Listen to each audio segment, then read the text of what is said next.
इस कार्यक्रम के पुण्यार्जक हैं स्वर्गीय श्री कैलाश चंद जी जैन, निर्मला जी, मोहित जी, प्रियंका एवं मंत्र जैन, कत्थावाला परिवार कानपुर। ब्रह्मचारिणी सुनीता दीदी, श्री प्रेमचंद जी, पदम कुमार जी, पारस जी, श्रीमती अनीता जी, श्रीमती रश्मि जी, पूनम एवं प्रिंसी जैन, बांसा। नमो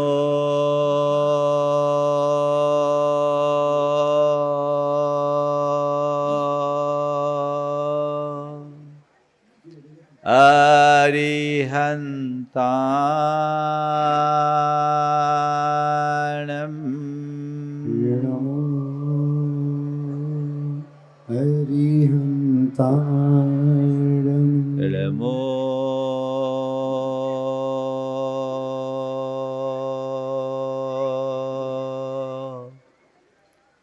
सिद्धाणम् नमो सिद्धाणम्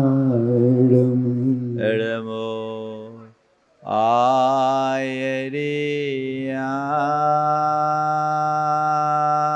आयर्याणम् नमो आयर्याणम् नमो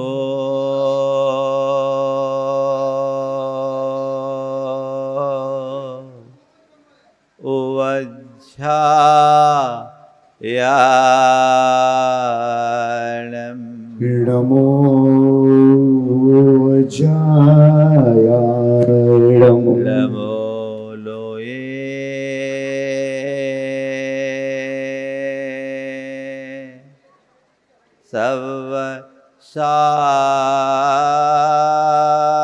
सवसाहुनम् नमो लोये सवसारूढम् एसो पंचनमोयारो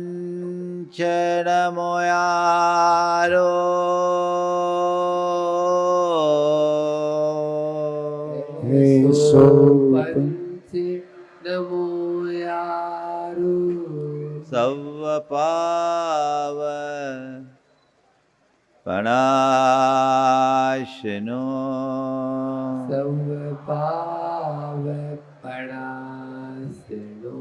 मंगलालं च सवेसिं मण्डलानं च सवेसि पढ़ेमं ओ मंगलम। परमं होई मण्डलम्।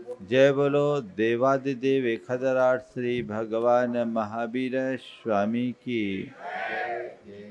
अहिंसा परमो धर्म की। जय जय जय परम पूज्य आचार्य गुरुवर श्री विद्यासागर जी महाराज की। जय जय जय नवाचार्य श्री समय सागर जी महाराज की, पूज्य मुनिवर श्री प्रमाण सागर जी महाराज की, पूज्य मुनिवर श्री संधान सागर जी महाराज की नमोस्तु।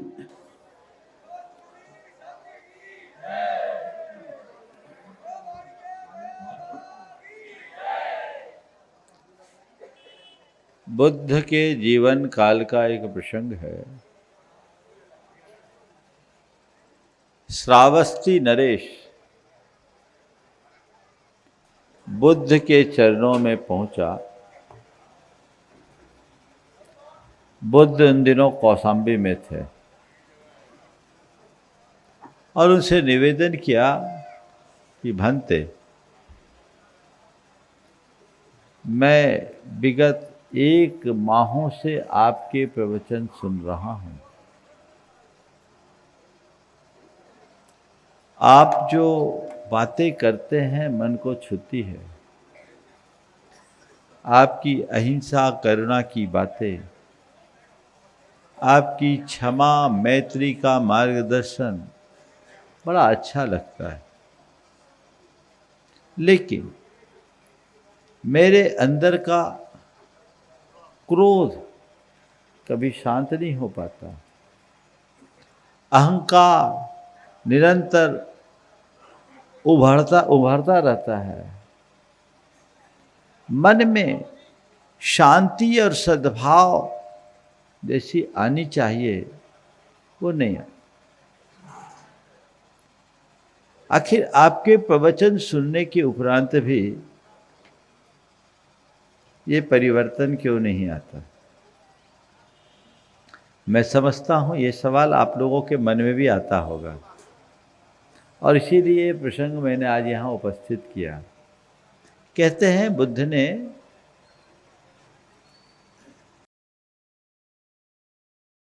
कौशाम्बी नरेश से कहा कि तुम कहाँ से आते हो? बोले कौशाम्बी से आते हो। यहाँ से कौशाम्बी कितनी दूर है? उसने हिसाब लगा के बता दिया, इतनी दूर। इतनी दूरी पूरी करने पर कौशाम्बी से श्रावस्ती आ जाता है? बोले हाँ आ जाता है। श्रावस्ती से कौशाम्बी लौटने में भी इतनी दूरी पूरी करनी पड़ती है? बोले हाँ भंते उतनी ही करनी पड़ती है। तुम रोज इतनी दूरी करके पूरी करके यहाँ आते हो? बोले हाँ। लौटते भी इतनी दूरी पूरी करके? बोले जी। बुद्ध ने कहा ये बताओ, क्या इस चर्चा से तुम श्रावस्ती पहुंच जाओगे? बोले नहीं गुरुदेव, ऐसी चर्चा से कब कैसे पहुंचेंगे? पहुंचेंगे तो तब जब हम चलेंगे। तो बुद्ध ने कहा यही तो मैं तुम्हें समझाना चाह रहा हूं, केवल प्रवचन सुनने से क्या होगा? असर तो तब होगा जब चलोगे। क्या करोगे? चलोगे। प्रवचन सुनना अच्छी बात, पर केवल प्रवचन सुनना मात्र पर्याप्त नहीं है। हम लोग धर्म की चर्चा करते हैं, है ना? लेकिन संत कहते हैं कोरी चर्चा हमारे जीवन के लिए लाभप्रद नहीं है। चर्चा के साथ चेष्टा होनी चाहिए।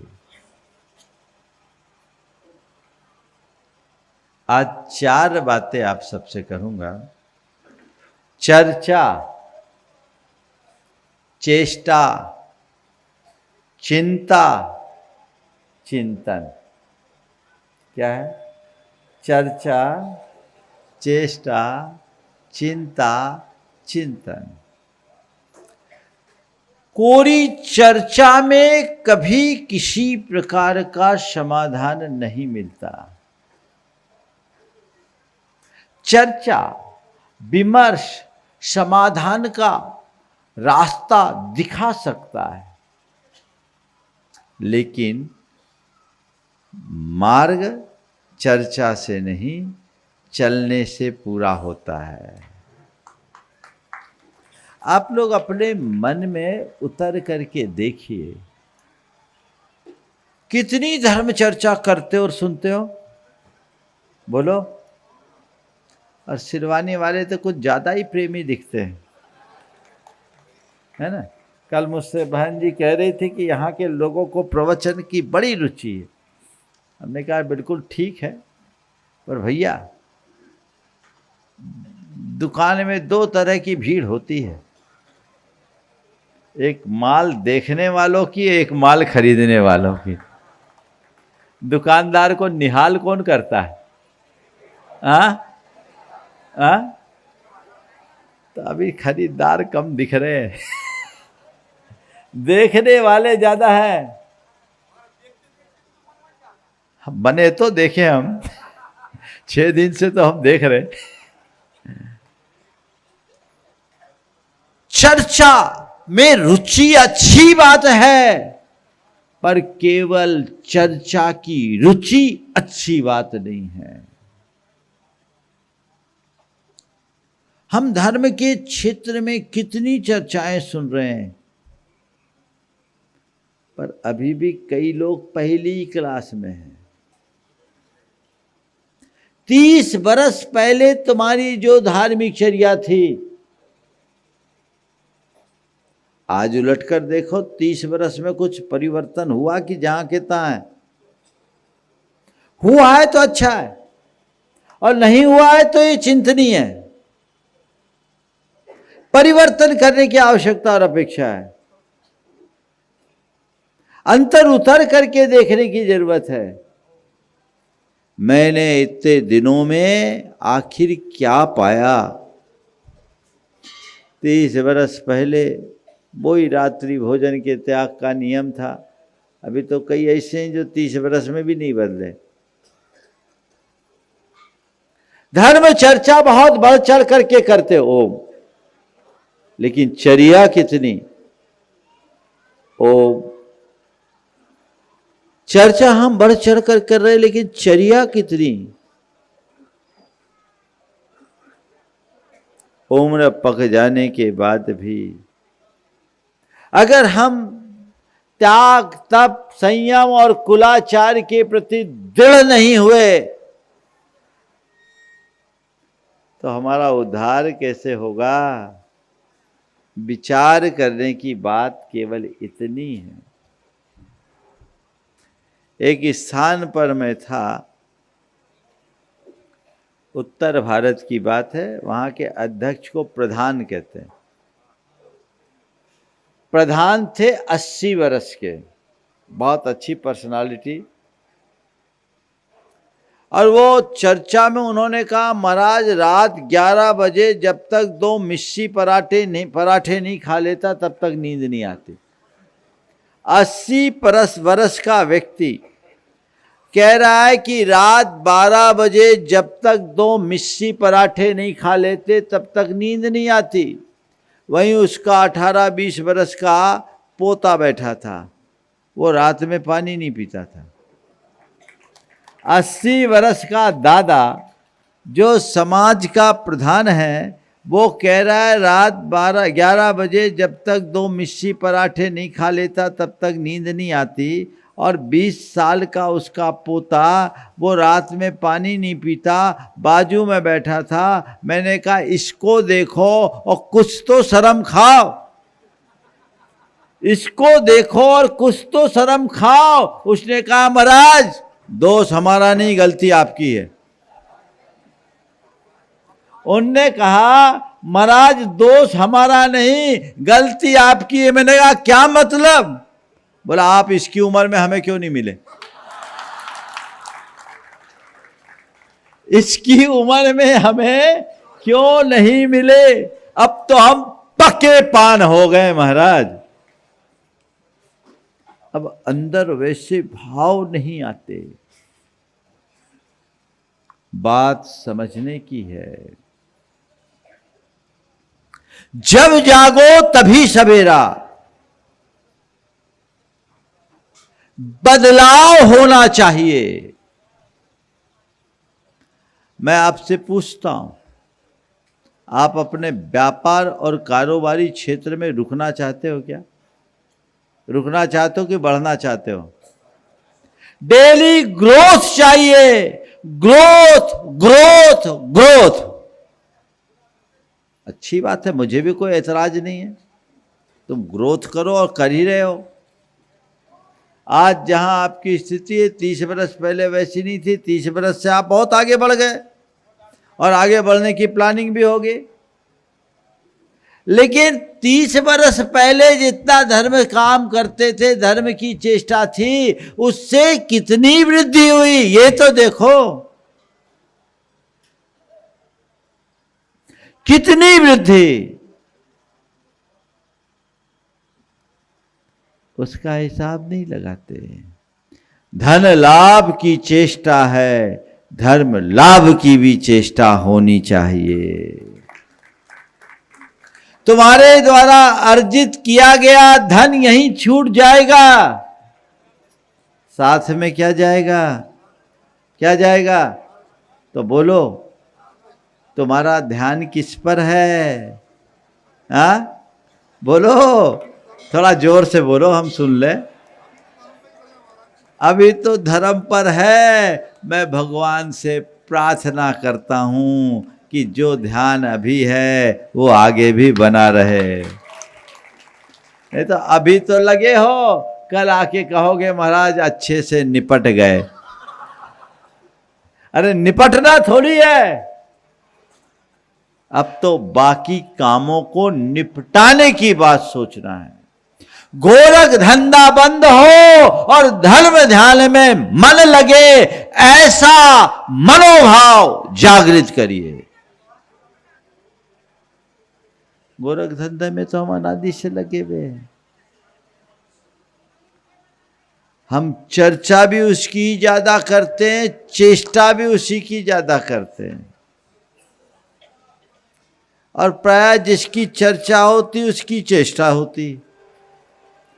तब उसे बदलो, धर्म की चर्चा आपने शुरू कर दी, चेष्टा भी यत्किंचित चल रही है, पर ये निरंतर गतिशील होनी चाहिए।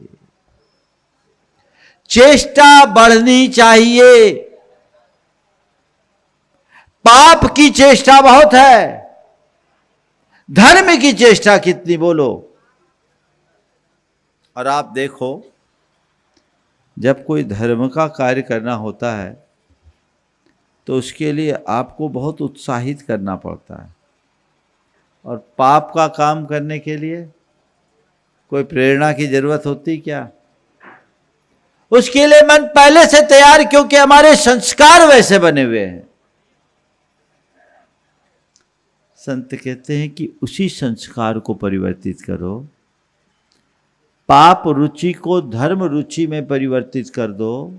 जब तुम्हारी रुचि प्रगाढ़ होगी, उत्साह जगेगा, तभी तुम धर्म की चेष्टा कर पाओगे। साधु संतों के संपर्क में आने के बाद आपका धर्म कार्य बढ़ जाता है। अभी तो आप लोगों की कहानी ये है कि महाराज दुकान फुकान दिख ही नहीं रही है। तो भैया जब हमारी दुकान लग गई तो तुम्हें अपनी दुकान कहाँ से दिखेगी, है ना? नहीं लग रही, क्यों? रुचि है। जिनकी रुचि है वो लाभ ले रहे हैं, और जिनकी रुचि नहीं वो कभी लाभ नहीं लेंगे। तो धर्म की रुचि जगती है तो फिर धर्म चर्चा में भाग लेते हैं, और धर्म चर्चा में भाग लेते हैं तो धर्म करने की चेष्टा बढ़ती है। आज मैं आप सबसे कहना चाहूंगा कि चेष्टा बढ़ाइए, आगे बढ़ने की चेष्टा कीजिए।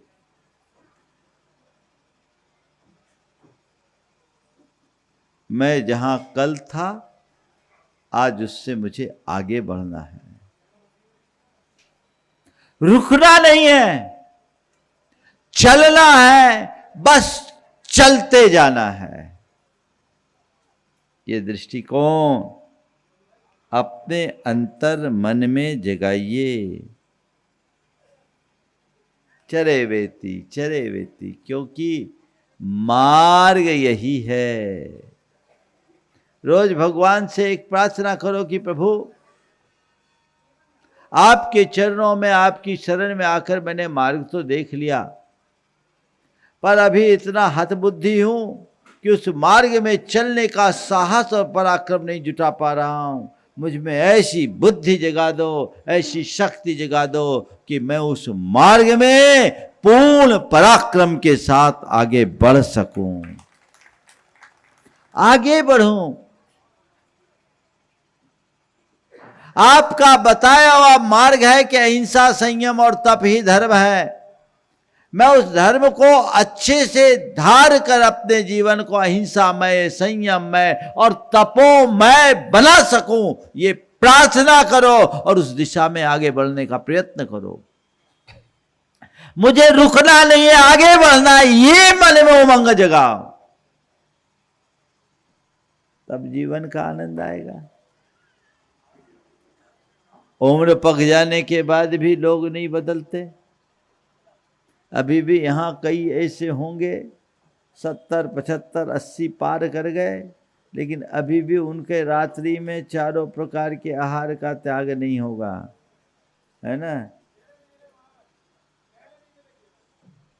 वो ही बोल रहे कि आप पहले कहे, गलती तो महाराज ही की, तुम्हारी तो कभी है नहीं। फल आहार के नाम पर फुल आहार कर लेते। बोलो, अभी चल रही होगी गजक, वो भी कई तरह की।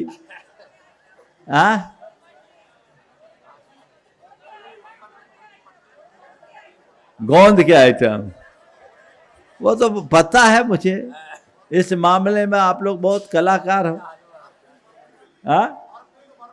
भर पेट और भर प्लेट, वो फलाहार नहीं, वो फुल आहार। जो चीजें दिन में ना खाई जाए वो रात में खाते हैं। बोलो, क्या ये संयम नहीं लाया जा सकता? मन में नहीं आता? कब, आखिर जीवन कब बदलेगा? अपने अंदर की आसक्ति मिटा दो, अभी बदल जाएगा। खाते खाते तो पूरा जीवन बीत गया। जिस कृत्य में हिंसा है, जो हमारे कुलाचार के विरुद्ध है, उसे क्यों करूं? अभी भगवान को आहार देने जा रहे हैं आप लोग। भगवान को आहार देने वाले कम से कम भगवान के पक्के अनुयायी तो बनो। रात्रि भोजन का जीवन पर्यंत त्याग करने वाले ही भगवान को आहार दे पाएंगे। और देखो, मैं आप लोगों को त्याग की महिमा बताता हूं। आपने रात्रि में यदि चारों प्रकार के आहार का परित्याग कर दिया तो महीने में एक पखवाड़े के उपवास का पुण्य है। हिसाब लगाओ कितना? महीने में एक पखवाड़े का। बोलो, खा पी के उपवास, इससे सस्ता और क्या होगा? लालसा छोड़ो, त्याग करो। कायदे से चारों प्रकार के आहार का त्याग करना चाहिए। और यदि कम से कम चारों प्रकार का आहार का त्याग नहीं कर सकते तो 3 प्रकार के आहार का त्याग कर दो कि हम पेय लेंगे, इसके अलावा कुछ नहीं लेंगे। केवल पीने योग्य पदार्थ लेंगे, इसके अतिरिक्त कुछ नहीं लेंगे। और वह भी 9 बजे के बाद नहीं। 9 बजे से लेकर सुबह 6 बजे तक का त्याग कर दो। 9 घंटे का त्याग होता है तो 30 दिन में 270 घंटे होते हैं। लगभग 12 उपवास हो जाएंगे। महीने में 12 उपवास। हिसाब लगाओ। संकल्प पूर्वक करना पड़ेगा। आज आप लोग संकल्प लीजिए। मैं बड़े बुजुर्गों से लेकर सबसे कहूंगा, आजकल एक बड़ी ही लज्जाजनक बातें दिखने लगी है कि गुरु भक्त भी शादी ब्याहों में रात में ही खाते नजर आने लगे हैं। दिन में खाने वालों की संख्या अब जैनियों के यहाँ कम दिखने लगी है। बोलो, एक भाई ने मुझे बोला, अभी मैं भोपाल में था, बोले महाराज एक कार्यक्रम में गया तो बड़ी शर्म आ रही थी, हम 2 ही थे खाने वाले और जैनी के आ गए। मैंने, अब अंथव वाले तो बचे ही नहीं। वे लोग जो रोज आहार देने वाले हैं, क्यों? आगे तो बढ़ो। ये मत मानना कि रात्रि भोजन त्याग दिए तो सब कुछ मिल गया। लेकिन जिसने रात्रि भोजन नहीं त्यागा उसे कुछ नहीं मिला, ये मान के चलना। कुलाचार ही नहीं तो तुम्हारे जीवन में सदाचार कैसे आएगा? मद्य मांस मधु का त्याग तुम्हारे कुल की पहचान है। रात्रि भोजन का त्याग तुम्हारे कुल की पहचान है। अपनी पहचान को खंडित करके क्या पाओगे? तो चीनी यात्री ह्वेन सांग जब भारत आया वैशाली का भ्रमण किया। उसने वैशाली का वर्णन करते हुए जो बात लिखी वो बहुत ध्यान देने योग्य है। उसने लिखा कि मैंने वहां बड़ी संख्या में निर्ग्रंथों को देखा। जैन धर्म का प्राचीन नाम निर्ग्रंथ धर्म, आर्य धर्म भी था, जैन बहुत बाद में आया। तो मैंने वहां बड़ी संख्या में निर्ग्रंथों को देखा। दिगंबर मुनि निर्ग्रंथ कहलाते थे, उनके अनुयायियों को भी निर्ग्रंथ कहा जाता था। मैंने वहां बड़ी संख्या में निर्ग्रंथों को देखा। समाज में उनकी अतिरिक्त प्रतिष्ठा थी और उनकी दिनचर्या सूर्योदय से शुरू होती थी, सूर्यास्त में सिमट जाती थी। बोलो कौन थे? जिनके घर के चौके की सांकल सूरज खोलता था और चौके की कुंडी सूरज लगाता था, वो जैनी कहलाता था। अब पहचानी खो दी? खोई कि नहीं खोई? बोलो। मैं तुमसे पूछता हूं, तुम्हारी फर्म की गुडविल तुम खराब करना चाहोगे क्या? बोलो। कोई भी अपनी फर्म की गुडविल खराब करना चाहेगा? तुम्हारी फर्म कितनी पुरानी, 25, 50, 100 वर्ष, उससे पुरानी कोई फर्म नहीं होगी। तुम 100 वर्ष की फर्म की गुडविल को बनाए रखने के लिए तत्पर हो। भगवान महावीर की 2500 साल पुरानी फर्म को क्यों बिगाड़ रहे हो? उसका तो ख्याल रखो। पहचान मत मिटाइए। मैं युवाओं से भी कहना चाहता हूं, कुलाचार के प्रति दृढ़ता होनी चाहिए। दृढ़ धर्मी बनिए। अपनी चर्या और क्रिया में कोई शिथिलता मत आने दीजिए। कोई मजबूरी है तो बात समझ में आती है, लेकिन प्रवृत्ति बन जाना समझ से परे है। किसी की कोई मजबूरी है, उसका प्रोफेशन ऐसा है, जॉब ऐसी है, जिनको बाहर ही जाना पड़ता है, वो एक्सेप्टेबल हो सकता है। लेकिन आदतन ऐसा करना, अरे भाई महीने में 2-4 दिन बाहर जाओ और ना खा पाओ तो क्या एक टाइम खा के नहीं रह सकते? एकासन कर लेना। जब तुम्हारे गुरु पूरा जीवन एक टाइम भोजन करके अंतराय उपवास के साथ जी सकते हैं, तो तुम महीने में 2-4 दिन नहीं कर सकते? अपने मन से सवाल करो। बोलो कर सकते हो कि नहीं? तय कर लो आज से बंद। करना ही नहीं, उधर देखना ही नहीं। किया जा सकता है? करोगे? मैं सोचता हूं कि आज रात्रि भोजन के त्याग के बाद लाइन लगनी चाहिए, जैसे हमारे पास लगते हो। और आज हमारा भी नियम उन्हीं से आहार लेंगे जो आजीवन रात्रि भोजन त्याग करेगा। आज का चौके में थोड़ी भीड़ कम होगी। मैं बहुत दिन से सोच रहा था कि अब नियम बनाना है। आज का वही लाइन में लगना जो रात्रि भोजन, चाहे बच्चे हो चाहे बच्चियां, चाहे जो ही हो। चलो तो स्वागत है सबका, लाइन में तो लगो। सिलवानी है। बहुत सुंदर, बहुत सुंदर सुंदर। आगे बढ़ो। कल जहां थे वहां से आज आगे बढ़ना है। कुछ लिख के सो, कुछ पढ़ के सो।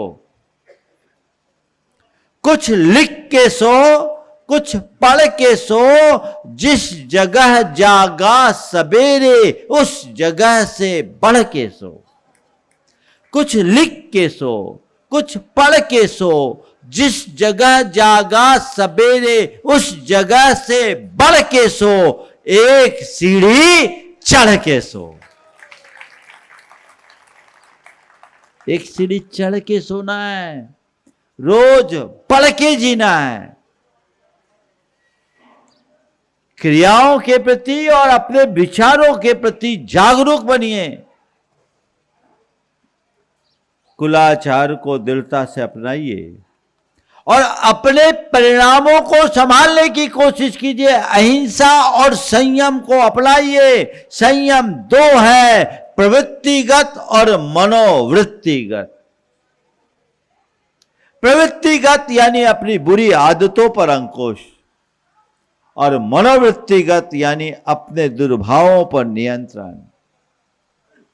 अपने क्रोध को नियंत्रित कीजिए, अपनी लालसा को नियंत्रित कीजिए, अपने अहम को कम करने का प्रयत्न कीजिए, अपने अंदर की नकारात्मकता को नियंत्रित करने का पुरुषार्थ जगाइए। यही असली धर्म है। बाकी तो धर्म की ऊपरी क्रिया करने वाले व्यक्ति अपनी एक धार्मिक व्यक्ति के रूप में छवि और पहचान तो बना सकते हैं, लेकिन उनके जीवन में धर्म उतरे ये कोई पक्का नहीं है। उद्धार तभी होगा। आप लोगों ने पंचकला न किया, खूब पुण्य कमाया कि नहीं कमाया? दिखा कितना पुण्य कमाया, बोलो कहाँ है तुम्हारा पुण्य, थोड़ा दिखा दो। बोलो सौधर्मिंद, कौन से खाता में? ये सब हमारा एक परंपरागत विश्वास है। उस विश्वास से हम जीकर कहते हैं हमने बहुत पुण्य कमाया, हमारा पाप कट गया। लेकिन वास्तविकता क्या है? महाराज क्या गड़बड़ है? अरे गड़बड़ नहीं है, पुण्य तुमने कमाया, चिंता मत करो, पाप तुम्हारा कटा है, इसमें संशय नहीं है। लेकिन वो पुण्य और वो पाप तुम्हें दिख कहाँ रहा है? महाराज सौधर्मिंद बन गए तो कभी न कभी सौधर्मिंद तो बनेंगे, वो तो मरने के बाद बनोगे भैया। ये विश्वास है, रखो, उसमें कोई संशय नहीं। मैं कहता हूं कि ऐसा करने वाले ऐसा पाते हैं, पा सकते हैं। ओम, थोड़ा सा गतिविधि बंद कर दो, वो सब काम बंद कर दो। पुजारी ड्रॉप, उसको रोक दो। मैं आपसे कह रहा हूं, मैंने पुण्य अर्जित किया, मेरा पाप कटा, इसका प्रत्यक्ष अनुभव क्या है? परोक्ष फल है पुण्य उपार्जन, वो तो अंदर कर्म है, ना हमें पुण्य दिखता ना पाप दिखता, केवल विश्वास और धारणा है। पर मैं चाहता हूं कि पुण्य और पाप दिखे। पुण्य है क्या? पवित्रता का नाम पुण्य है। और पाप क्या है? कलुषता पाप है। क्या है पुण्य? पवित्रता। पुण्य का मतलब ही है पवित्रता, और पाप का मतलब है कलुषता। अब अपने पवित्रता और कलुषता तो हम देख पा रहे हैं। देख लो मेरे भावों में कितनी पवित्रता का संचार हुआ है। तुम्हारे अंदर की जितनी पवित्रता बढ़ी, उतना पुण्य तुम्हारे खाते में है, और तुम्हारे मन की कलुषता जितनी कम हुई, उतना पाप घटा है। ये खुद के प्रति ईमानदार बन के हमें अपना लेखा जोखा करना है, उसे देखना है, तो जीवन बदलेगा, तब जीवन संवरेगा। तो मैं पुण्य के क्षेत्र में आगे बढ़ूं, मेरे भाव विशुद्धि बढ़े, अहोभाव की वृद्धि हो, मेरे परिणामों में निर्मलता हो, मेरे अंदर सकारात्मकता हो, मेरे अंदर संयम का भाव जागे, मेरी मनोवृत्ति निखरे, ये धर्म की चर्या है। देखो, कोई भी पुण्यानुष्ठान का 4 प्रत्यक्ष लाभ बताता हूं। पहला, अहोभाव की वृद्धि, पवित्रता की वृद्धि। दूसरा, अहम भाव का विनाश, अहम भाव घटना चाहिए। तीसरा, धर्म श्रद्धा में वृद्धि। इस अनुष्ठान के पहले मेरी जितनी श्रद्धा थी, अब उससे श्रद्धा बढ़नी चाहिए। श्रद्धा बढ़ेगी तो क्रियाएं भी बढ़ेगी, अनुष्ठान भी बढ़ेगी। पहले मैं रोज मंदिर नहीं आता था, तो अब रोज आऊंगा। पहले अभिषेक नहीं करता था, अभिषेक करूंगा। पहले अभिषेक करता था, पूजन करूंगा। पहले मैं कोई नियम संयम नहीं लेता था, अब नियम संयम लूंगा। अब अष्टमी चतुर्दशी को एकासन करूंगा, शक्ति के अनुसार उपवास करूंगा, सामायिक का अभ्यास करूंगा, स्वाध्याय का प्रयास करूंगा, और गुरुजनों के सत्संग को बढ़ाऊंगा। रात्रि भोजन को त्याग करूंगा। ये कौन बताएगा? ये तुम्हारे अंदर की श्रद्धा तुम्हें उत्प्रेरित करेगी। श्रद्धा बढ़े। और चौथा है बुराइयों का त्याग। क्या? अपनी बुराइयों का त्याग शुरू करो। एक लक्ष्य बना लो, भगवान अब हमने आपकी प्रतिष्ठा करके आपको बिठाल दिया है, तो अब मेरी दिशा केवल आपकी दिशा रहेगी। अब मैं आपकी ओर चलूंगा, मैं उधर चलूंगा जिधर का आपने मार्गदर्शन दिया, उधर अब एक कदम भी रखने की कोशिश नहीं करूंगा जिसका आपने निषेध किया है। ऐसा भाव जगा लीजिए तो जीवन में आनंद ही आनंद होगा। तो चर्चा के साथ क्या करना है? क्या करना है? चेष्टा। शुरू हो गई ना? चेष्टा, चर्या है, धर्म की चेष्टा, आगे बढ़ने की चेष्टा। हमारे यहां बहुत व्यवस्थित व्यवस्था बताई है शास्त्रों में। ब्रह्मचर्य आश्रम, गृहस्थाश्रम, वानप्रस्थ संन्यास। अब गृहस्थाश्रम नहीं है, ग्रस्ताश्रम हो गया। ग्रसित हो गए सब। वानप्रस्थी तो अब कोई बनते ही नहीं, तो सन्यास कहां से होगा? अस्पताल में मरोगे और क्या होगा? मोड़िए।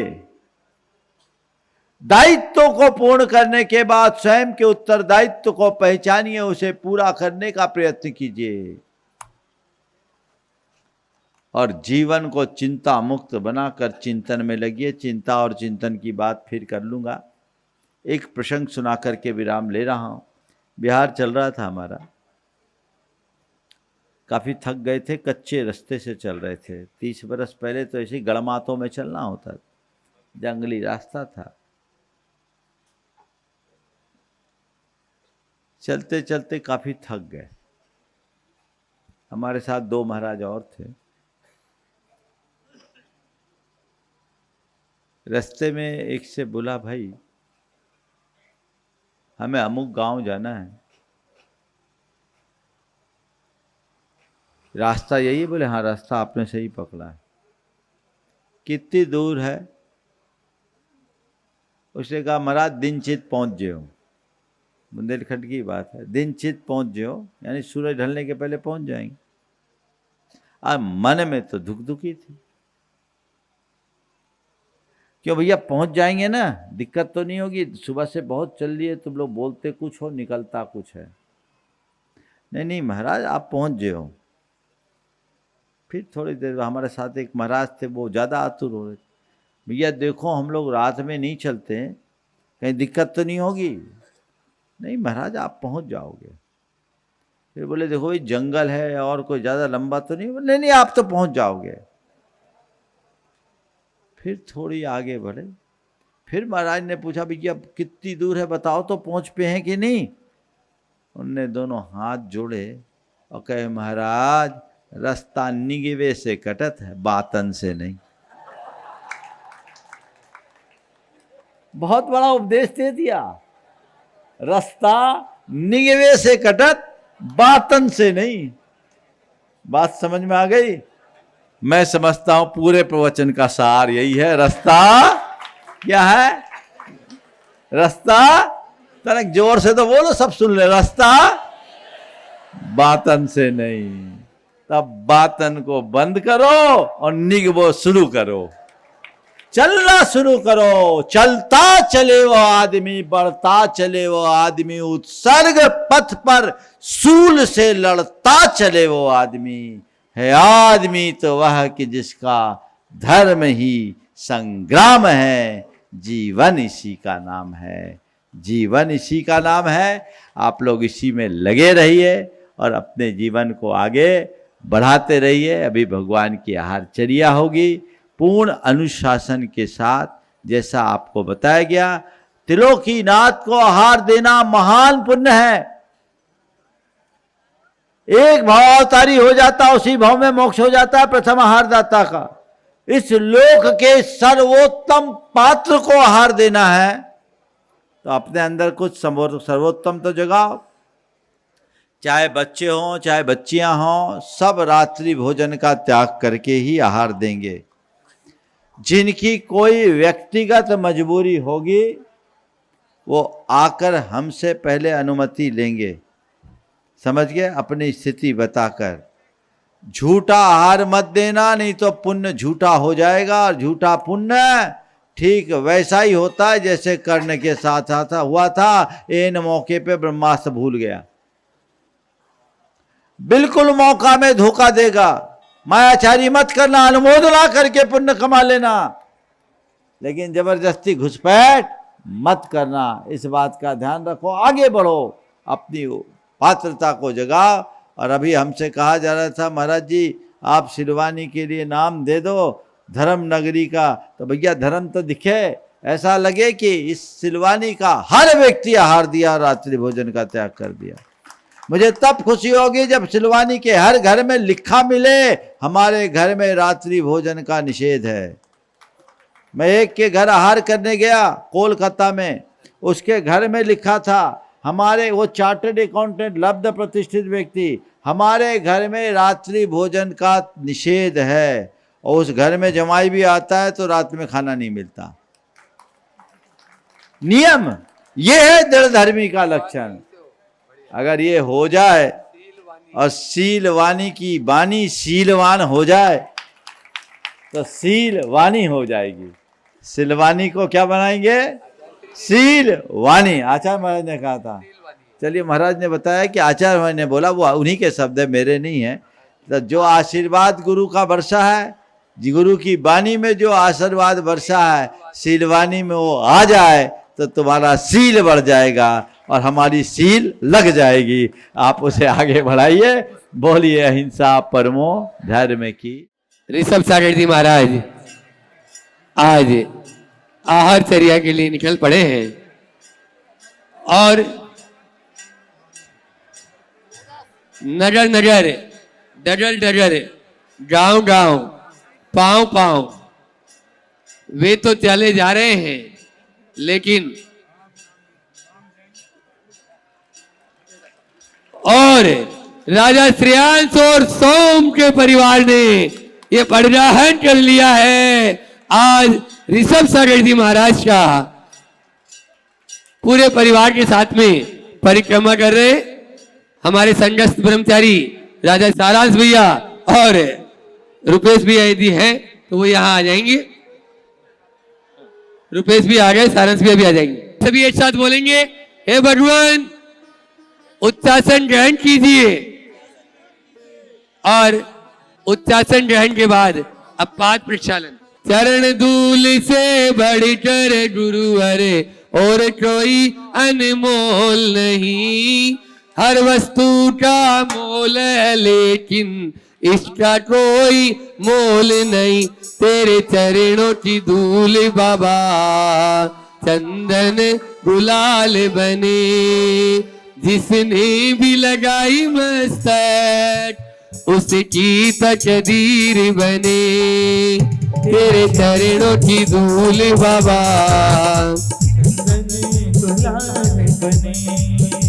चलिए, पाठ चालन हुआ और अब पूजन के लिए तैयार। श्री सागर महाराज के चरणों में झुका रहे अपना माता, जिनके जीवन की हर चर्या बन पड़ी स्वयं ही नवरात। जय नागम कावे सुधा कलश जो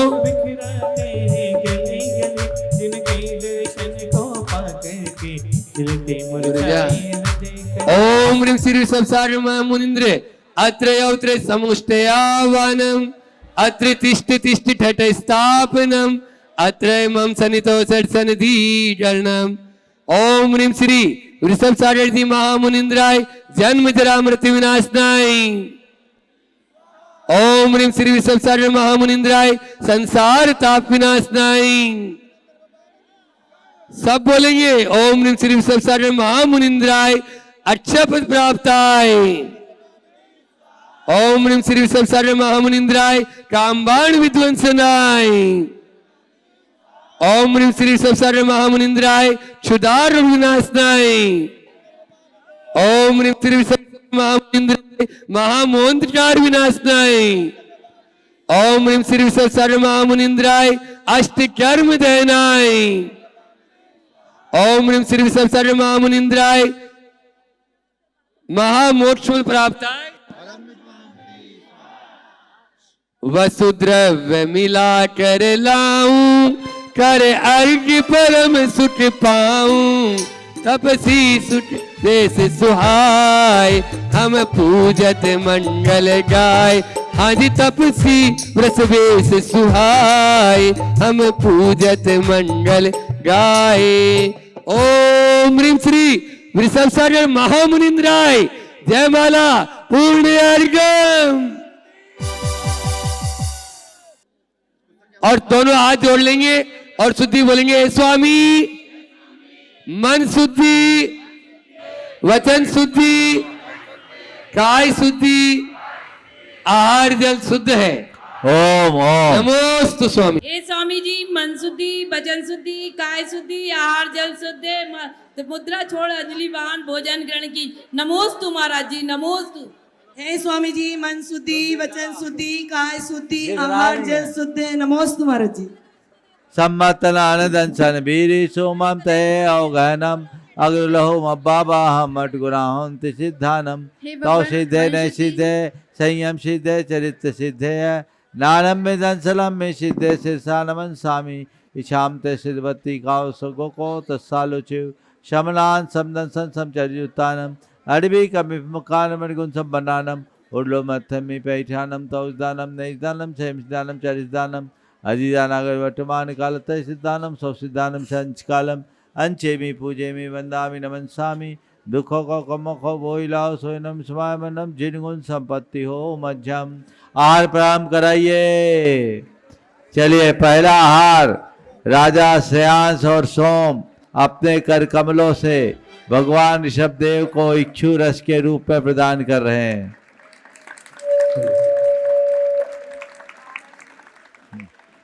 इक्षु रस का किया पारणा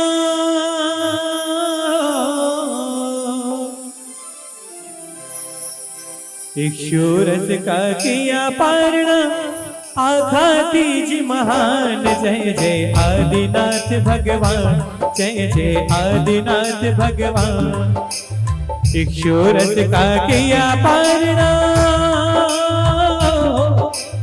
इक्षु रस का किया पारणा आखा तीज महान। जय जय आदिनाथ भगवान जय जय आदिनाथ भगवान। जय जय ऋषभदेव भगवान जय जय ऋषभदेव भगवान।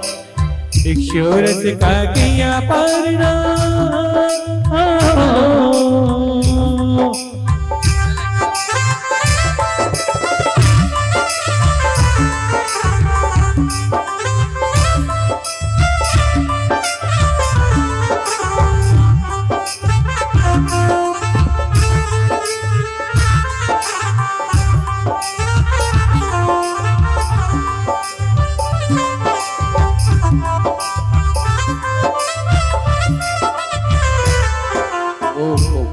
कोई हाथी घोड़ा लावे कोई हाथी घोड़ा लावे।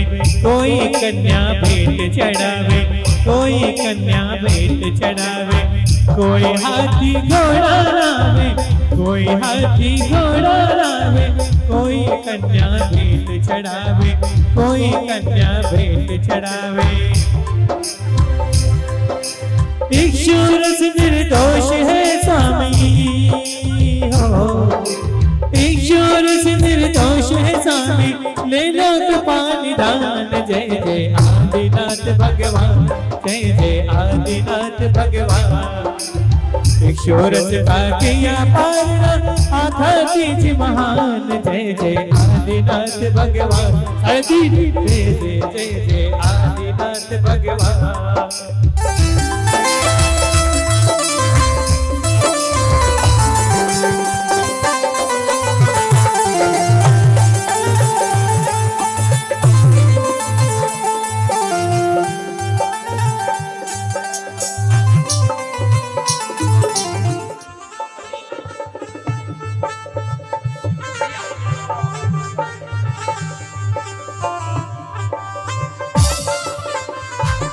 ऐसा